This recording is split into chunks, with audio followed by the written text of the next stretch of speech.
Hello बच्चों। तो बच्चों आज अपन सारणी का लेक्चर नंबर 2 डिस्कस करेंगे मेरे प्यारे बच्चों। लेक्चर नंबर 1 में अपन ने सारणी के बेसिक और उसकी प्रॉपर्टीज के बारे में डिस्कस किया था बच्चों प्रॉपर्टीज जो थी अपन ने 5 प्रॉपर्टीज पढ़ चुके थे और उसकी सबऑर्डिनेट प्रॉपर्टीज की अपन बातें कर रहे थे। ठीक है बच्चों, तो चलो उसको अपन कंटिन्यू करते हैं। तो आओ मेरे बच्चों। तो बच्चों सबऑर्डिनेट प्रॉपर्टी क्या थी बच्चों कि किसी भी सारणिक में स्थित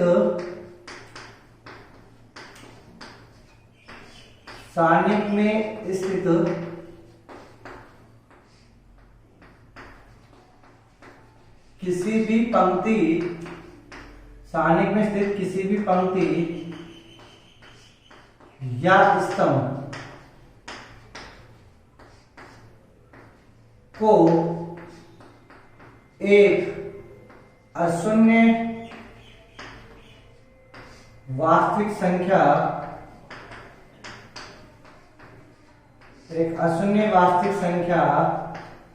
से गुणा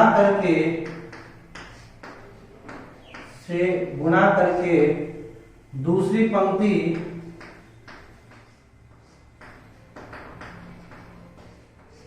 या स्तंभ, ठीक है, दोनों के लिए वैलिड है बच्चों। ये दूसरी पंक्ति गुणा करके दूसरी पंक्ति से जोड़ा या घटाया जाए तो उससे प्राप्त नई सारणिक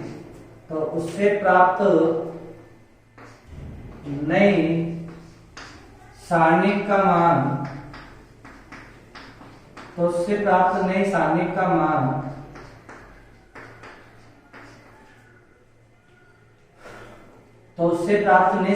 मान पहले वाली सारणिक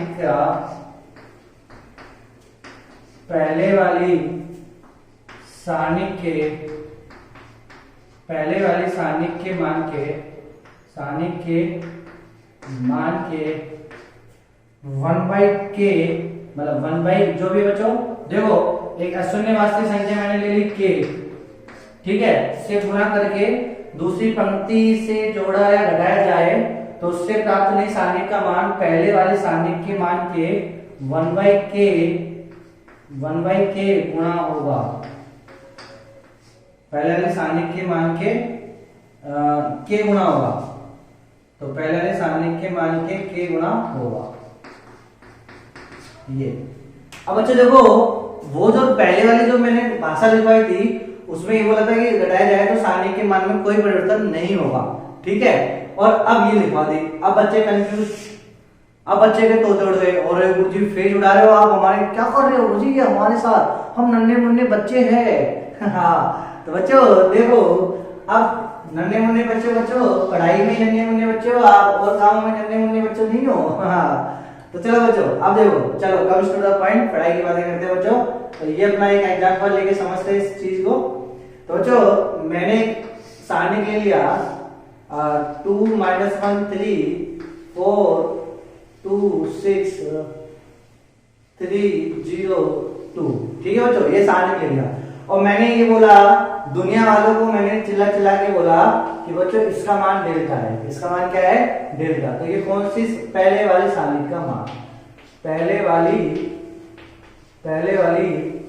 सारणी का मान, तो पहले वाली सारणी का मान ओ हाँ, ठीक है बच्चों।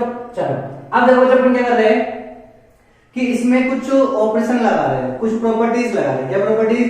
कि इस सारणी में से किसी पंक्ति या किसी भी स्तंभ को एक अशून्य वास्तविक संख्या से गुणा करके दूसरी पंक्ति या स्तंभ से जोड़ा जाए या घटाया जाए। तो देखो अब बच्चों देखो मैं क्या कर रहा हूं, ये जो सारणी है इसकी पंक्ति R1, ये R2 और ये R3। मैंने क्या करा बच्चों, ये दूसरी पंक्ति ले ली, ठीक है। कौन सी पंक्ति ले ली? दूसरी पंक्ति को बच्चों मैंने क्या करा, k की वैल्यू आधा, तो आधा से गुणा करके और किस में जोड़ा? R3 में जोड़ा, ये लो, ठीक है बच्चों। तो ये मैंने लगाया, जैसे मैं ये लगाऊंगा तो बच्चों अब देखो क्या होगा, तो जो सारणी बनेगी बच्चों अब यहाँ देखो किसमें अपन अप्लाई कर रहे हैं बच्चों, किससे गुणा कर रहे हैं, R2 से, तो R2 में अप्लाई कर रहे हैं ना, किसमें अप्लाई कर रहे हैं अपन, R2 में, ये ना स्थित किसी भी पंक्ति को यानी R2 को, अब R2 को ही तो अपन चेंज कर रहे हैं, तो R1 R3 तो नो चेंज, तो वो तो ऐसे कैसे जाएगी, 2 - 1 3 3 0 2, ठीक है। अब होगा जो परिवर्तन R2 को कैसे लिखेंगे, अब बच्चों देखो कई बच्चे क्या करते हैं, सिंपल सा इस R2 को या R2 में स्थित जो अवयव है ना 4 2 6, इसको आधा से गुणा कर देंगे, तो 4 को आधा से गुणा करा तो 2, 2 को आधा से 1, 6 को आधा से 3, और R3 में जो अवयव है 3 0 2, यानी 3 जोड़ देंगे संगत, हमेशा संगत जोड़ना है, और इसमें 2 जोड़ दिया, तो कितना हो जाएगा बच्चों, देखो 2 में तो 3 जोड़ेंगे, 1 में 0 जोड़ेंगे, और 3 में 2 जोड़ेंगे, तो कितना आया ये 5 1 और 5, ये क्या आया, तो लिखेंगे 5 1 5, समझ में आया बच्चों ये। चलो अब बच्चों देखो ये जो सारणी क्या है और ये वाली सारणी क्या क्या इक्वल है क्या, नहीं, इसमें अलग इसमें अलग, तो ये नई सारणी हो गई, क्या हो गई बच्चों, ये नई सारणी हो गई, जिसको मैंने नाम दिया, इसका मान दिया डेल्टा डैश, क्या नाम दिया इसको मैंने बच्चों, डेल्टा डैश नाम दिया, ठीक है बच्चों। अब बोलो अब क्या होगा कि प्राप्त नई सारणी का मान, तो नई सारणी का मान क्या है, डेल्टा डैश, पहले वाले सारणी के मान के, पहले वाले सारणी का मान कितना है, डेल्टा के गुणा होगा, तो ये होगा, तो डेल्टा डैश बराबर क्या होगा, के डेल्टा, ये रिलेशन बनेगा। गुरुजी देखो बच्चों, देखो मैं क्या कर रहा हूं बच्चों, मैं आपको क्या समझा रहा हूं कि एक जो कन्वेंशनल और इनकन्वेंशनल मेथड होता है बच्चों, एक तो अपने नाक पे जैसे खुजली मचाना है ऐसे ही खुजल लिया, ठीक है, ये तो होता है कन्वेंशनल मेथड, और एक ऐसे यूं करके गुजारना बच्चों, वो होता है इनकन्वेंशनल मेथड, ठीक है बच्चों। लेकिन कभी कभी ऐसे कराना भी जरूरी है, क्यों, क्योंकि आपकी एक्सरसाइज हो जाती है ठीक है बच्चों, तो इसलिए ये कौन सा मेथड है बच्चों, अनकन्वेंशनल मेथड है, जो मैं आपको इस प्रकार से समझा रहा हूँ। इसको क्यों समझा रहा हूँ, क्योंकि इसमें आपकी थोड़ा सा जो दिमाग है ना वो खुलेगा, तो are you getting my point बच्चों। चलो तो ये डेल्टा डैश बराबर के डेल्टा होता है, अब इसको प्रूफ कर लेते हैं, इसको क्या कर लेते हैं बच्चों, प्रूफ करने की जरूरत ही नहीं है, सिंपल सा प्रूफ कल मैंने आपको बताया था, जब भी आप किसी पंक्ति के अवयव को गुणा करते हो तो आपके हाथों की खेती नहीं है बच्चों ये गुणा करना, आधा कहां से लाए, तो लाने के लिए देखो बच्चों, अपन आधा लाने के लिए अपन क्या करेंगे, बाहर सारणिक में 2 से ऐसे करेंगे, कर दिया, अब देखो ये वाला लिख दिया, 2 - 1 3 4 2 6 3 0 2, ये किसके बराबर है बच्चों, डेल्टा के बराबर है ना बच्चों। फिर उसके बाद देखो आधा को कहां ले गया, R2 के अंदर ले गया, तो बच्चों कितना जाएगा 2, आधा को अंदर ले गए ना, आधा को, तो ये हो जाएगा 2 - 1 3 4 2 6 3 0 2, ठीक है बच्चों। इस आधा को अंदर ले गया ना मैं, कोई दिक्कत है क्या, कोई दिक्कत नहीं है, अंदर ले गया, ओ वाह। अब बच्चों देखो, अब इसमें अपन ने क्या किया, R2 में ये जो ये क्या है बच्चों, अब ये क्या है, ये आधा R2 है, पहले वाला है ना, तो पहले R2 ये था, अब ये कितना है, सॉरी R2 यहाँ जाएगा बच्चों क्या, 2 1 3, ये हो जाएगा, ठीक है बच्चों, तो 2 1 3। अब देखो बच्चों ये जो है ये क्या है, आधा R2, ये क्या है, आधा R2, ठीक है, और इसमें मैंने ऐड किया क्या, R3, तो R2 में अप्लाई करो क्या, आधा R2 प्लस R3, तो कर दो, तो देखो 2 - 1 3, और R2 में अप्लाई करो ना, तो 2 3 कितना हो गया 5, 1 0 1 3 2 5, R2 में अप्लाई करो, ठीक है, R2 को किससे रिप्लेस कर रहा हूं, आधा R2 प्लस R3 जोड़ के फिर रिप्लेस कर रहा हूं, और R3 ऐसे कैसे रहेगा, 3 0 2, बोलो बच्चों, 2 - 1 3 5 1 5 3 0 2, ये किसका मान था, डेल्टा डैश का मान, तो ये 2 × डेल्टा डैश बराबर कितना आया, डेल्टा बराबर कितना आया बच्चों, डेल्टा, ठीक है बच्चों। अब इस 2 को इधर ले जाओ, तो डेल्टा डैश बराबर 1/2 डेल्टा, यही आया, और ये आधा बोलो, आधा क्या है बच्चों, आधा के, तो ये मान आ गया, ठीक है मेरे प्यारे बच्चों, ये चीज समझ में आई आपको, ठीक है। तो इसमें आपको क्या करना है बच्चों, कि जिस पंक्ति को आप रिप्लेस कर रहे हो, संक्रिया लगा रहे हो, ऑपरेशन लगा रहे हो, प्रॉपर्टीज लगा रहे हो, जिस पंक्ति में लगा रहे हो, जिस स्तंभ में लगा रहे हो, उस स्तंभ को जब आप जिससे गुणा करते हो, उसको बच्चों आप क्या करोगे, इस प्रकार डिनोट भी करोगे यहाँ ऐसे। ठीक है बच्चों, आर यू रेडी बच्चों? अब देखो कई बुकों में लिखा होता है बच्चों, सारणिक में स्थित किसी भी पंक्ति को एक अशून्यवाची संख्या से गुणा करके दूसरी पंक्ति से जोड़ा घटाया जाए तो उसका मान में कोई परिवर्तन नहीं होता है। जो मैंने पहले लिखाया था वो जो लिखा है। अब बच्चों वो लाइन किसके लिए वैलिड है वो भी देखो। ठीक है बच्चों, तो उसको समझते हैं।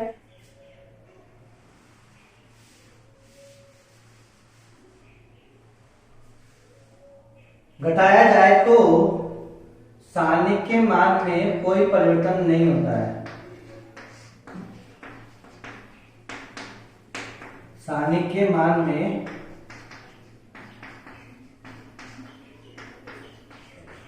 कोई परिवर्तन नहीं होता है।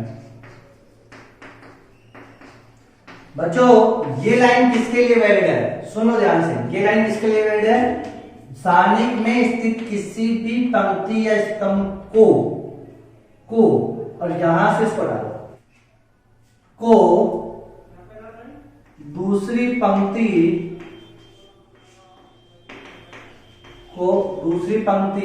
या स्तंभ, दूसरी पंक्ति या स्तंभ को अशून्य वास्तविक संख्या से, अशून्य वास्तविक संख्या से गुणा करके जोड़ा या घटाया जाए तो सारणिक के मान में कोई परिवर्तन नहीं होता है। वो भाषा ये बनेगी बच्चों। ठीक है, जो किताब में जो भाषा दे रखी है उसको आप गलत कर लो, मतलब उसको आप काट दो बच्चों। समझने वाली भाषा ये है, बहुत इंपॉर्टेंट चीज है बच्चों। तो कुछ चीजें आप गलत पढ़ते आए हो, हालांकि बाद में समझते सही हो लेकिन उसको पढ़ते गलत हो। ठीक है बच्चों, तो इसलिए अब ये हो गया 5B। क्या कि सारणिक में स्थित किसी भी पंक्ति को दूसरी पंक्ति को अशून्य वास्तविक संख्या से गुणा करके जोड़ा या घटाया जाए तो सारणिक के मान में कोई परिवर्तन नहीं होता है। इसको भी वेरीफाई कर लेते हैं क्या कह रहा है। यानी बच्चों जिस पंक्ति में, अब क्या है ये कह रहा है कि जिस पंक्ति को आप रिप्लेस कर रहे हो दूसरी पंक्ति से जोड़ के घटा के, तो उस पंक्ति का गुणांक हमेशा 1 होना चाहिए। उस पंक्ति का गुणांक या उस स्तंभ का गुणांक हमेशा क्या होना चाहिए? 1, जिसको आप रिप्लेस कर रहे हो। देखो मान लो आपके पास एक सारणिक है 3 - 1 4 2 3 3 4 6 8। ठीक है बच्चों, ये कोई सारणिक है। इसका मान कितना है बच्चों? डेल्टा। ये मैंने मान लिया। अब बच्चों देखो मैं ये C2 ले लो, चलो C2 में अप्लाई करो। ठीक है, किसी भी पंक्ति या स्तंभ, तो स्तंभ को दूसरे स्तंभ को अशून्य वास्तविक संख्या से गुणा करके जोड़ा या घटाया जाए तो, है ना, कॉमा दे दो इसके बीच में, करके जोड़ा या घटाया जाए। तो बच्चों C2 में मैं क्या कर रहा हूं, C2 में अप्लाई कर रहा हूं।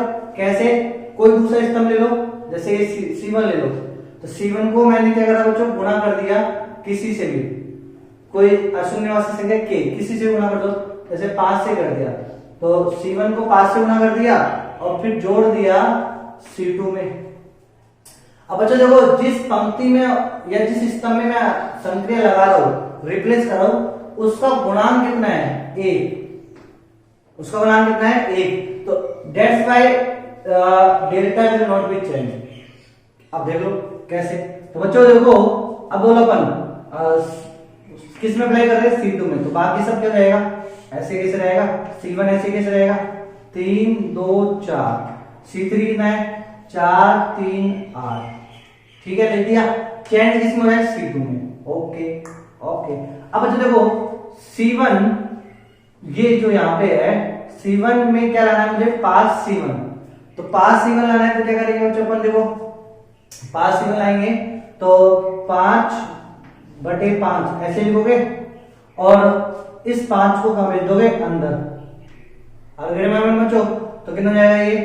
ये हो जाएगा 1/5 और 5 के 15, 5 दूनी का 10, 5 चौका 20, ये हो गया है ना। अब ये C1 है, देखो अब ये C1 है, ठीक है। अपन रिप्लेस तो क्या कर रहे हैं बच्चों, ये C1, ये हो गया 5C1, ये क्या हो गया 5C1, कोई दिक्कत है क्या, नहीं।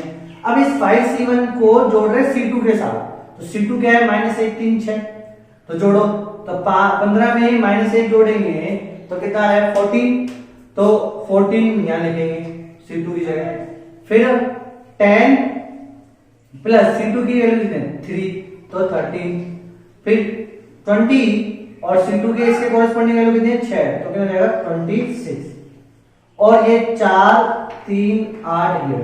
अब बच्चों कोई आपसे बोलेगा बताओ ये क्या है, ये चीज क्या है, तो आप क्या बोलोगे कि पहले जो C2 था उसको मैंने रिप्लेस कर दिया C2 प्लस 5C1 के साथ।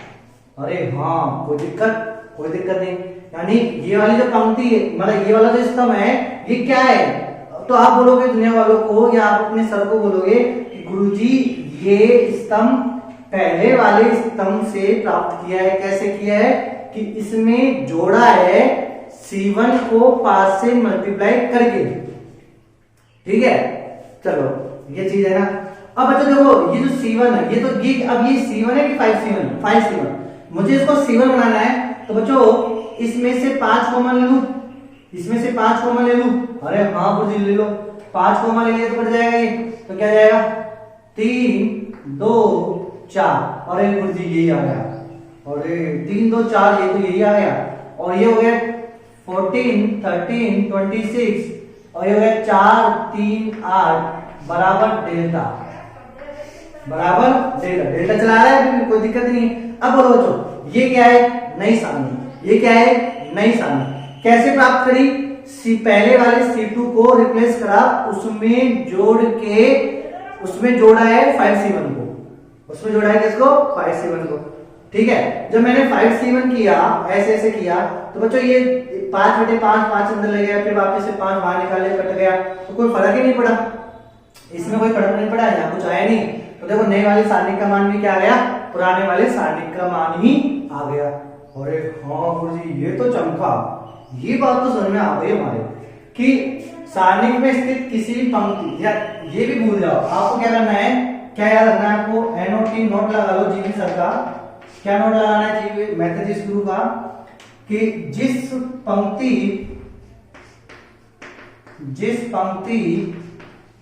या स्तंभ में संक्रिया लगाते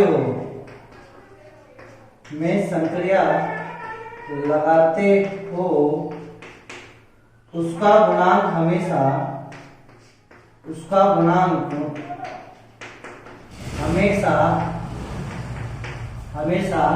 1 होना चाहिए, माइनस भी नहीं होना चाहिए बच्चों, प्लस के 1 होना चाहिए, ये भी लिखो प्लस के 1 होना चाहिए, ठीक है, प्लस के 1 होना चाहिए, क्योंकि सारणी के मान में कोई परिवर्तन नहीं होता है, क्योंकि ऐसे करने पर सारणी के मान में कोई परिवर्तन नहीं होता है। लेकिन बच्चों यदि आप जिस पंक्ति में संक्रिया लगाते हो और उसका गुणांक आपने 2 5 कर दिया, जैसे 5A वाला जो अपन ने बताया ना वो कर दिया ना आपने, तो फिर बच्चों वो गलत हो जाएगा, ठीक है। तो क्योंकि सारणी का मान चेंज हो जाएगा, तो दैट्स व्हाई आपकी संख्या गलत हो जाएगी, तो आप क्वेश्चन गलत कर देते हो। तो इस चीज को फोकस रखना बहुत इंपॉर्टेंट है, ठीक है मेरे प्यारे बच्चों, नोट करो इसको। हाँ जे देखो बच्चों आपको दे दिया A minus B minus C minus A, X minus Y minus Z minus X। बच्चों मैंने आपको बोला था पहले कि जब आपके पास डेटा क्या हो, डेटा वेरिएबल में हो, तब आपके जो डिटरमिनेंट का मान आएगा वो भी किस में आएगा बच्चों, वेरिएबल में आएगा, ठीक है। तो वेरिएबल में आ भी सकता है, और इसको जब अपन याद करेंगे बच्चों, इस चीज को देखो, अब ये सारणी का जो मान है इसको मुझे निकालना है, तो यदि आप वही वाला मेथड से करोगे कि A माइनस B फिर इन दोनों को गुणा ऐसे, तो आपको बहुत ज्यादा लेंथ हो जाएगा बच्चों। तो इसका मान ज्ञात करना है प्रॉपर्टीज लगा के, क्या लगा के अपन को मान ज्ञात करना है, प्रॉपर्टीज को अप्लाई करके। अरे तो अब कैसे करोगे बोलो, प्रॉपर्टीज को अप्लाई करके, कैसे निकालोगे, कैसे निकालोगे? तो देखो बच्चों, आप पहले इस चीज को फोकस करो। देखो यहाँ ये पंक्ति R1, ये पंक्ति R2, ये पंक्ति R2, ठीक है। ये स्तंभ C1, ये स्तंभ C2 और ये स्तंभ क्या है मेरे पास C3। चलो बच्चों, अब बच्चों इधर देखो आप कि मैं क्या कर रहा हूं बच्चों, इसके पॉइंट ऑफ व्यू से देखता हूं। इसको फिक्स करते हुए मैंने देखा कि यदि इसमें ये जुड़ जाए और यदि इसमें ये भी जुड़ जाए तो कुछ फर्क पड़ेगा क्या? a minus b, x minus y, कुछ नहीं। जैसे मान लो a माइनस बी है ना, इसको फिक्स करते हुए मैंने इसको जोड़ा x माइनस वाई, फिर इसको भी जोड़ा अल्फा माइनस बीटा। कुछ दिखा क्या आपको? कुछ नहीं दिखा, ठीक है बच्चों। फिर एक बार इसको जोड़ा, इसको फिक्स करते हुए इनको जोड़ा, a minus B plus B minus C plus C minus A. तो बी ये और हाँ, ये तो तुक्का लगा एकदम से हो गया सही। तो बच्चों ये तुक्का नहीं लग रहा, ये पहला मेथड हो गया अप्रोच करना, कि सबसे पहले जो क्वेश्चन आया उसको आप कैसे अप्रोच करोगे। एक को फिक्स करते हुए पहले 10 से जोड़ना स्टार्ट करो, कुछ आया, कुछ दिखा, कुछ नया ऐसा जिससे अपन खुश हो जाए, अपनी आत्माओं को मतलब काट देंगे इसको इस लाइन में ना, अपन को आनंद की प्राप्ति हो खतरनाक वाली है ना बच्चों। तो देखो अपन ने क्या करा बच्चों, इसके पॉइंट ऑफ व्यू से ऐसे इसमें अप्लाई कर लो, ऐसे इसमें अप्लाई कर लो। तो C1 के पॉइंट ऑफ व्यू से देखा, तो C1 के पॉइंट ऑफ व्यू यानी C1 में मैं अप्लाई कर रहा हूं, किसमें अप्लाई कर रहा हूं? C1 में। तो जिसमें आप अप्लाई करते हो, जिसमें आप संक्रिय लगा रहे हो, ठीक है, जिसमें आप प्रॉपर्टीज लगा रहे हो, ठीक है, तो C1 में लगा रहे हो, तो C1 का गुणांक हमेशा कितना होना चाहिए? 1 होना चाहिए।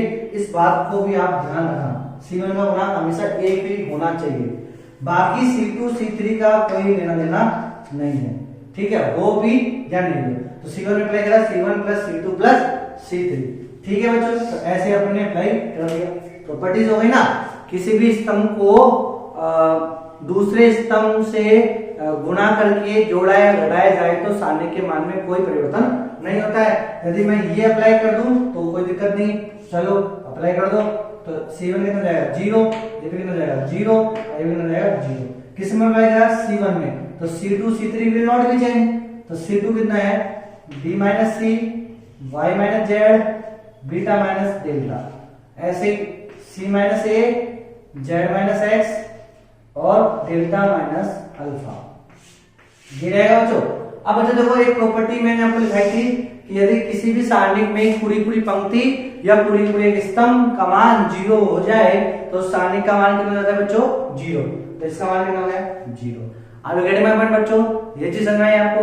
कोई दिक्कत किसी भी तरह की? ठीक है बच्चों, तो कोई दिक्कत है बच्चों आपको? चलो अब अपन करेंगे बच्चों दूसरा क्वेश्चन कर लेते हैं। हाँ मेरे प्यारे बच्चों, सेकंड क्वेश्चन देखो, इसी का 1 2 3 21 45 61 101 195 और 302, ठीक है बच्चों।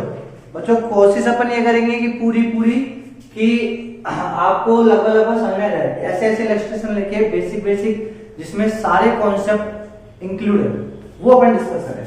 तो बच्चों अब देखो, जैसे मैंने इस टाइप का क्वेश्चन कराया तो अब कई बच्चे सोचने लग जाएंगे मुझे 0 करना है, 0 करना है, 0 करना है, 0 करना है, और 0 नहीं बनता है। 0 कभी कभी किसी क्वेश्चन बन जाता है, किसी क्वेश्चन में नहीं बनता है, या किसी क्वेश्चन में अपन को पता भी नहीं लगता कि 0 बन भी रहा है कि नहीं बन रहा। ठीक है मेरे प्यारे बच्चों, तो इन सभी केसों में आपको करना क्या है कि एक अप्रोच आप क्या लो कि मुझे इतने मतलब ज्यादा से ज्यादा 0 बनाना है। बस आपको क्या अप्रोच लगानी है? आपको अप्रोच लगानी है क्वेश्चन में कि मुझे ज्यादा से ज्यादा अवयवों को 0 बनाना है। कौन से वाले अवयवों को?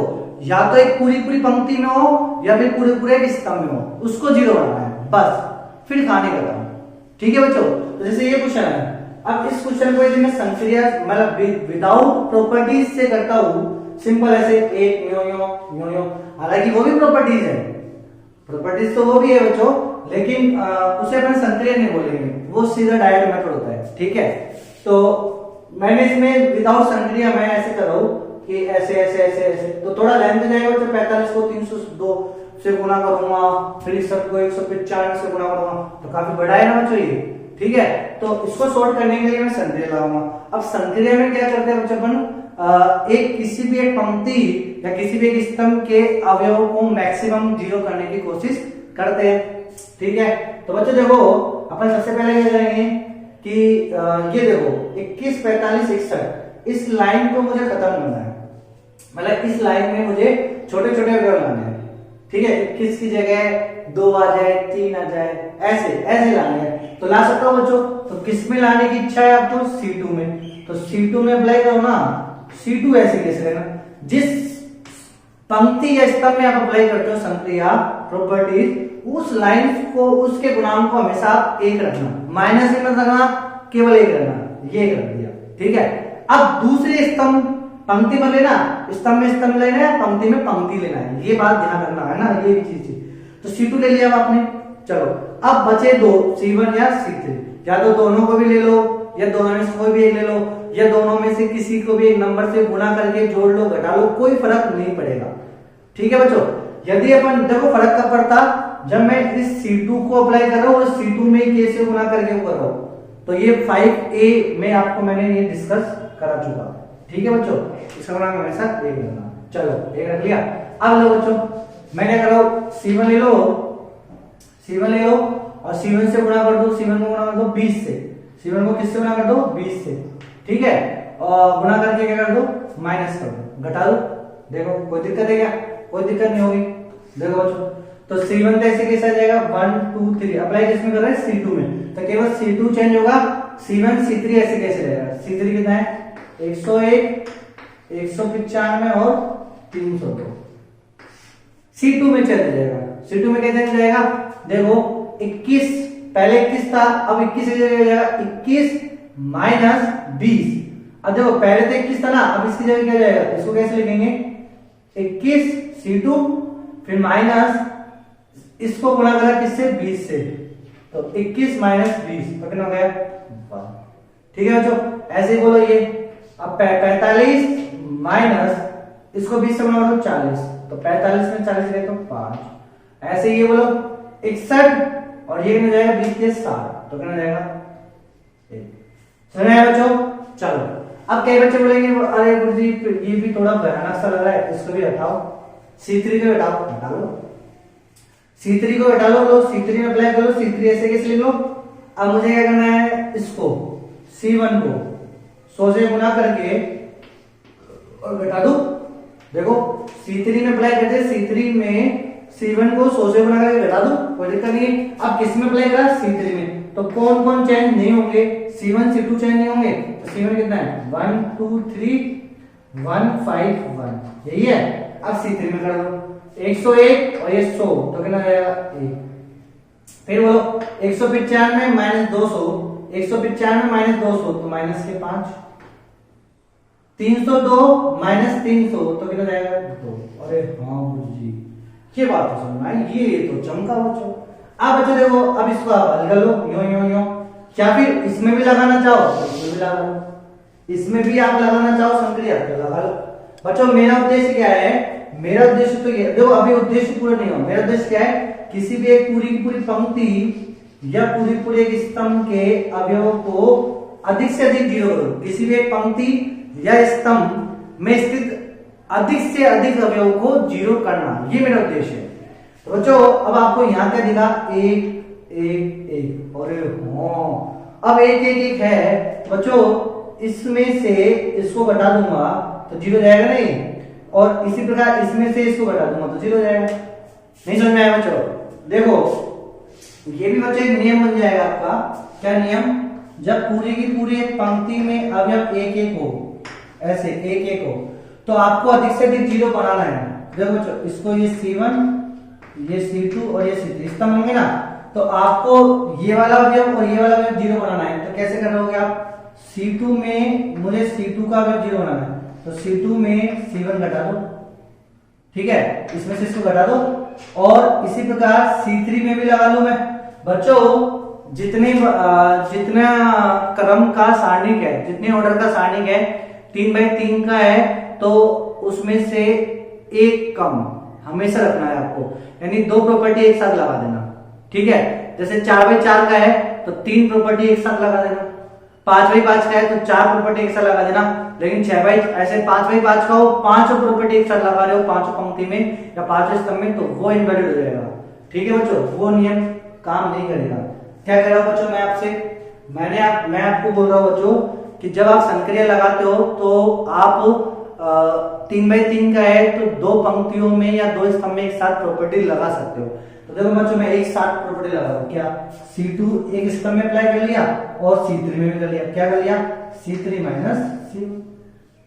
ठीक है बच्चों, C2 में अप्लाई कर दिया C2 माइनस C1 और C3 में अप्लाई कर दिया C3 माइनस C1। आगे बच्चों तो एक साथ अप्लाई कर दूं तो कर दो, तो इसमें से एक देखो C1 तो ऐसे कैसे रहेगा, C1 विल नॉट चेंज। अब बोलो 1 में से बन गए तो 0 और इस 1 में से ये वाला बन गए तो 0, तो मैक्सिमम 0 है ना बच्चों, समझ में आ गया।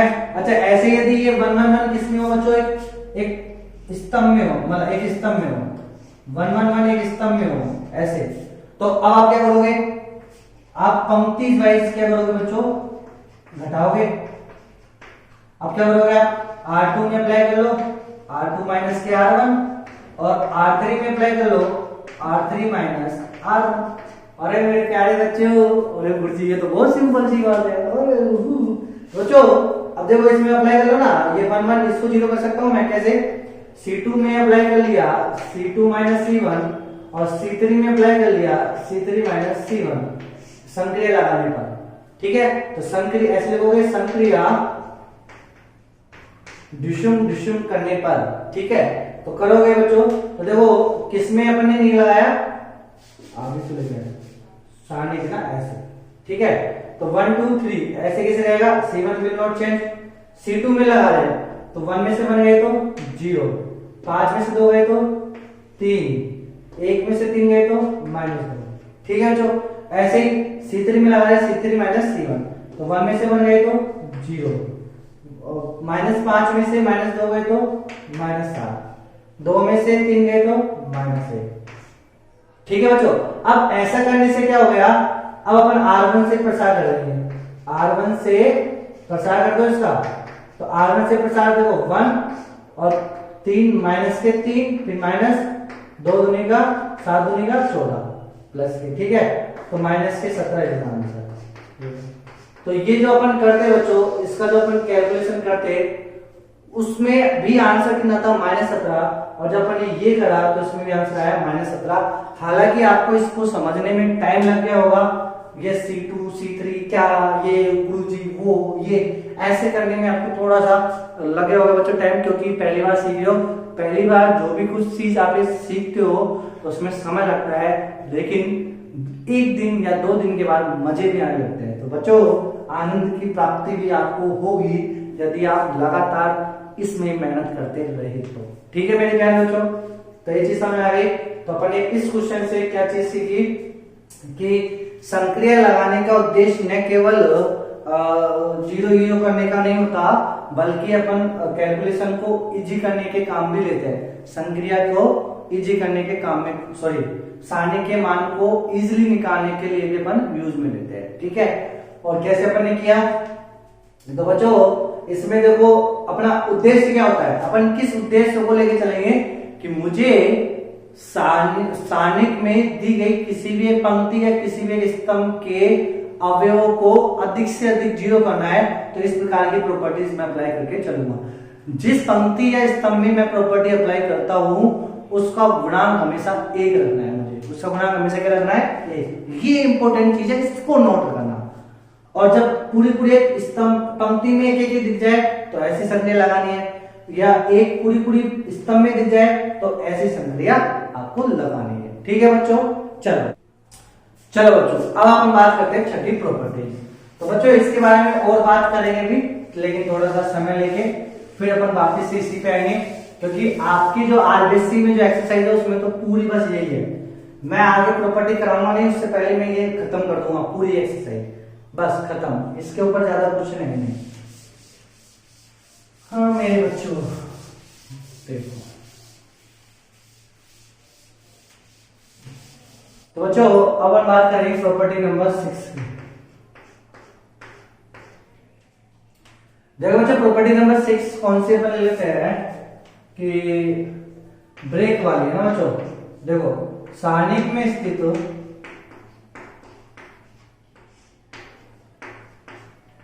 सारणिक में स्थित किसी पंक्ति सारणिक में स्थित किसी पंक्ति या स्तंभ सारणिक में स्थित किसी पंक्ति या स्तंभ के अवयव दो पदों में व्यक्त हो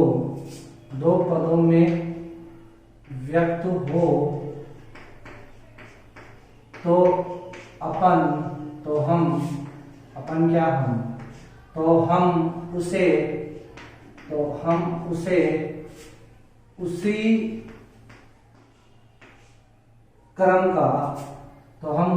उसी क्रम के दो नए सारणिकों में योग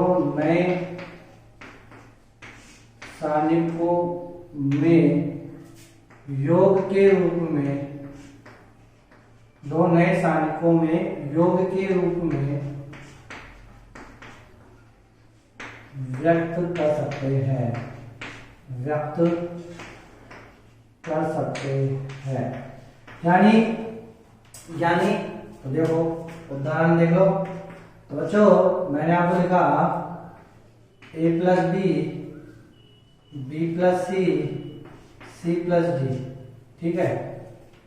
a यहाँ अल्फा बीटा गामा और यहाँ लिख लो p q r, ये सारणिक है, ठीक है बच्चों।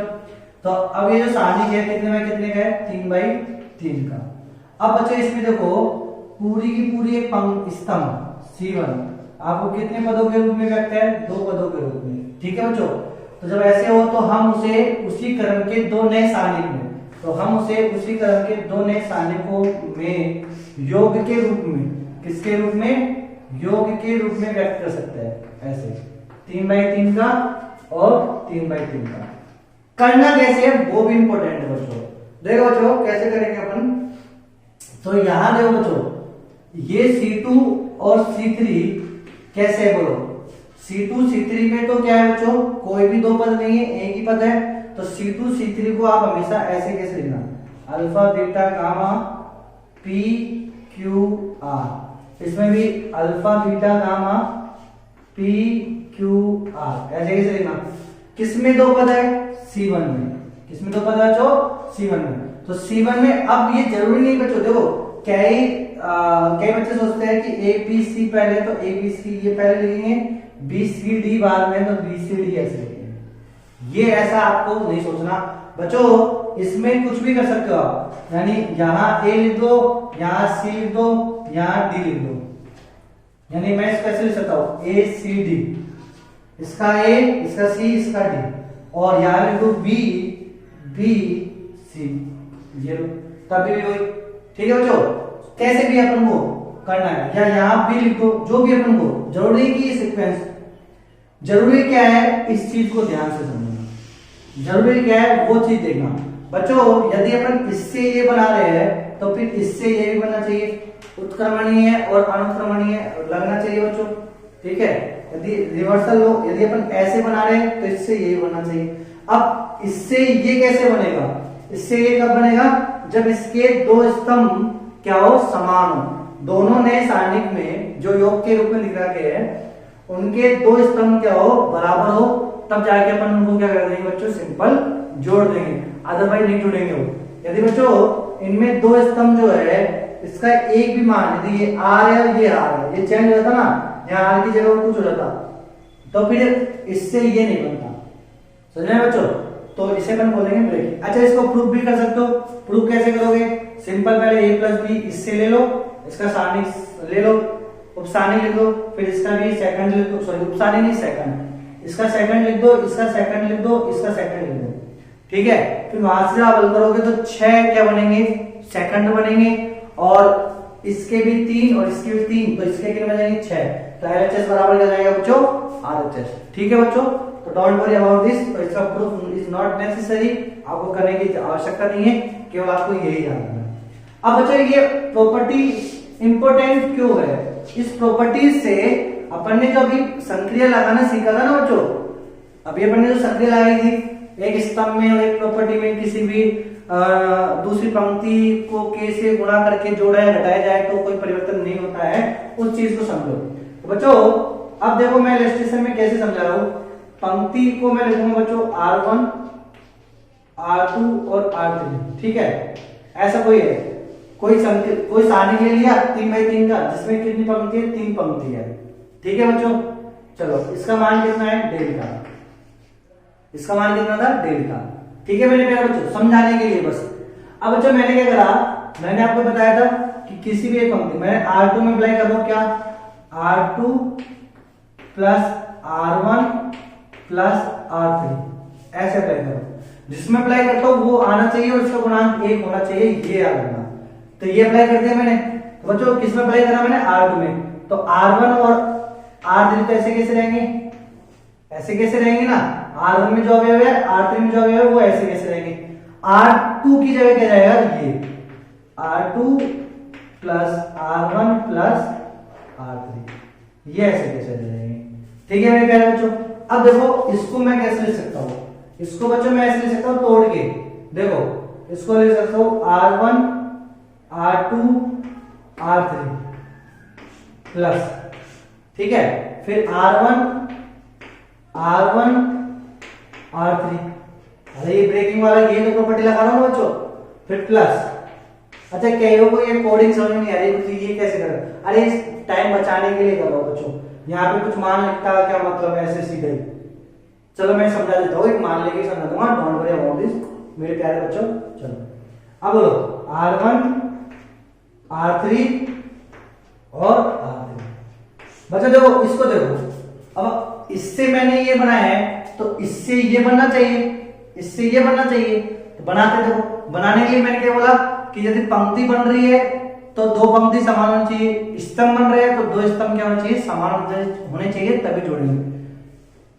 एक R1 R1 R1, देखो मतलब इसमें देखो ये वाली पंक्ति, ये वाली पंक्ति और ये वाली पंक्ति, पंक्ति समान है इसमें, इसमें इसमें इसमें, जैसे इसमें देखो ये वाला स्तंभ और ये वाला स्तंभ, ये वाला स्तंभ और ये वाला स्तंभ समान थे ना बच्चों, ऐसे ही इसमें ये वाला सारणिक, ये वाला सारणिक, ये वाला, तीनों सारणिक में पहली पंक्ति समान है और तीसरी पंक्ति भी क्या है, समान है, तो इनको क्लिक करके ऐसे जोड़ सकते हैं, ठीक है बच्चों। यदि इसमें से कोई भी एक पंक्ति असमान रहती कोई भी, तो फिर ये ऐसे जुड़ता नहीं, तो जुड़ जाएगा।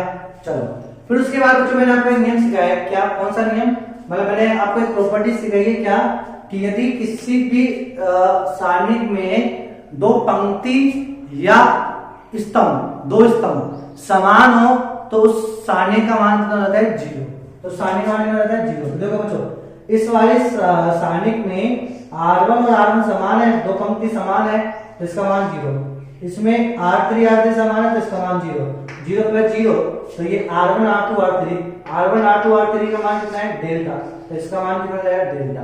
तो इसका मतलब इसमें जब ऐसा कुछ करा तो ये बराबर इसका मान भी डेल्टा, तो सारणी के मान में कोई परिवर्तन नहीं होगा, इसको वेरीफाई अपन यहां से भी कर लेंगे। बहुत सारे कॉन्सेप्ट है जहां से आप वेरीफाई कर सकते हो, ठीक है मेरे प्यारे बच्चों, ये चीज समझ में आई आपको।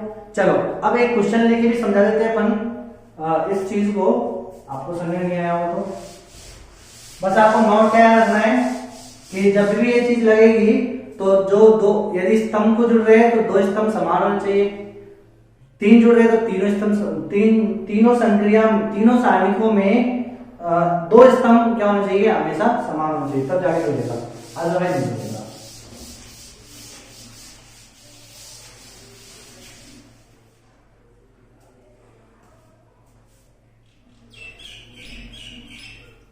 देखो बच्चों एक एग्जांपल लेके समझ लेते हैं वापस से। जैसे मैंने अभी लिखा, क्या लिखूं बच्चों, 2 3 4 -1 0 3 4 2 1 ये। तो ये कितने हैं अपने पास, पंक्ति R1, ये पंक्ति R2, ये पंक्ति R3। ठीक है बच्चों, तो मैंने क्या किया था अभी, R2 में अप्लाई किया क्या, R2 plus R1 plus R3, ये अप्लाई किया बच्चों। तो देखो इसमें अप्लाई किया ना केवल, और R1 R3 क्या है, ऐसे कैसे रहेंगे, R2 चेंज होगा, और बच्चों R जिसमें अप्लाई कर रहा हूं उसका गुणांक 1 होना चाहिए, ये भी चेक कर लेना। चलो अब 2 3 4, अच्छा बच्चों 1 नहीं है तो फिर क्या करोगे, 1/k से गुणा भी करोगे, मतलब डिवाइड एंड मल्टीप्लाई करोगे, जो 5a में सिखाया था मैंने। फिर ये चीज है 4 2 1। अब R2 में बच्चों मैं R2 में क्या रिप्लेस करूंगा, R2 R1 जोड़ के, तो इनको जोड़ दो तीनों को, तो 4 में -1 जोड़ेंगे तो 3 3 और 2 5, फिर 2 3 5, फिर 3 और 1 4 और 4 8, तो ये हो गया। ठीक है बच्चों, तो अब इसका जो मान होगा उसमें कोई परिवर्तन नहीं होगा, यानी इसको मैं बच्चों देखो कैसे लिख सकता हूं, 2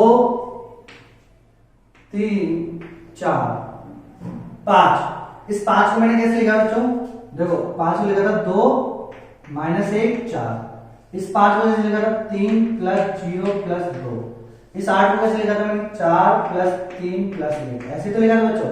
तो देखो 2 3 4 4 2 1, ये तो समान है, बस इसमें क्या लिख दिया 2, इसका 3, इसका 4, फिर प्लस, फिर बोलो 2 3 4 समान है, 4 2 1 समान है, और इसमें लिखूंगा -1 0 और 3, फिर प्लस 2 3 4 समान है, 4 2 1 समान है।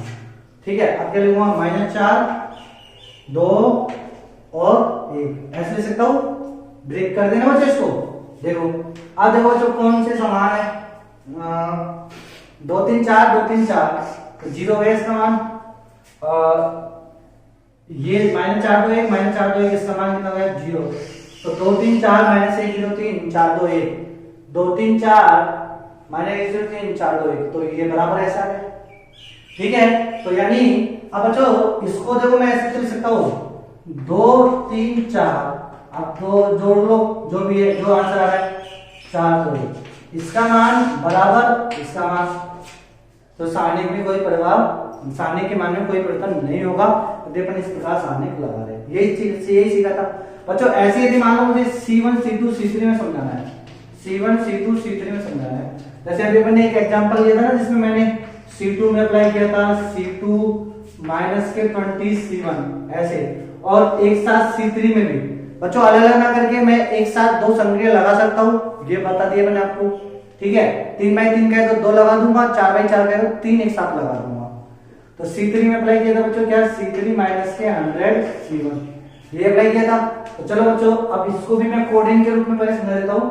देखो बच्चों C1 ऐसे कैसे रहेगा, है ना, C2 की जगह जाएगा C2 -20 C1, और C3 की जगह लिखेंगे C3 -100 C1। याद रखना बस आपको कि C3 जिसमें अप्लाई कर रहे हो उसका गुणांक हमेशा 1 होना चाहिए, तो ये ऐसे ही होगा। ठीक है बच्चों, अब देखो क्या करेंगे अपन, इसको तोड़ लेंगे, ब्रेकिंग मेथड लगा लेंगे। तो बच्चों ब्रेकिंग मेथड जब अपन लगाएंगे तो देखो C1 ऐसे कैसे, और इसमें अपन लगाए C2। ठीक है बच्चों, तो C2, और जब अपन इसको ब्रेक कर रहे हैं तो दो पंक्ति समान होनी चाहिए, तो ये ऐसे कैसे रहेगा C3 -100 C1। ठीक है बच्चों, मतलब जब अपन ब्रेक लगाएंगे तो ब्रेक किस में कर रहे हो, स्तंभ में कर रहे हैं, तो दो स्तंभ तो समान होने चाहिए, इसको ब्रेक मत कर देना, इसको ही कर रहे हो तो इसी को करो, दो तो समान होने चाहिए। फिर प्लस, अब बोलो क्या लिखोगे C1, यहां क्या लिखोगे -20 C1, ये आएगा -20 C1, और ये ऐसे कैसे C3 -100 C1। समझ आया बच्चों? तो बोलो, देखो मल्टीपल भी बोलो बच्चों, देखो इस वाले स्तंभ में C1 C2 मतलब C1 मतलब ये वाले स्तंभ में जो अवयव है और इस वाले स्तंभ में जो अवयव है उनमें क्या डिफरेंस है, इस वाले स्तंभ में केवल -20 से गुणा करके इसको कर लेंगे, तो मल्टीपल या उसे अपन बोलते हैं आइडेंटिकल, एक ही बात है बच्चों। अब ये मल्टीपल हो गए ना, यानी ये वाले स्तंभ इस वाले स्तंभ का मल्टीपल हो गया। तो जब मल्टीपल होता है कभी भी आंसर क्या होता है, 0। तो इसका आंसर तो क्या हो जाएगा बच्चों, 0 हो जाएगा। ठीक है बच्चों, अब इसको करेंगे अपन। तो इसी प्रकार से बच्चों अपन इसको करेंगे, तो इसको तोड़ लो।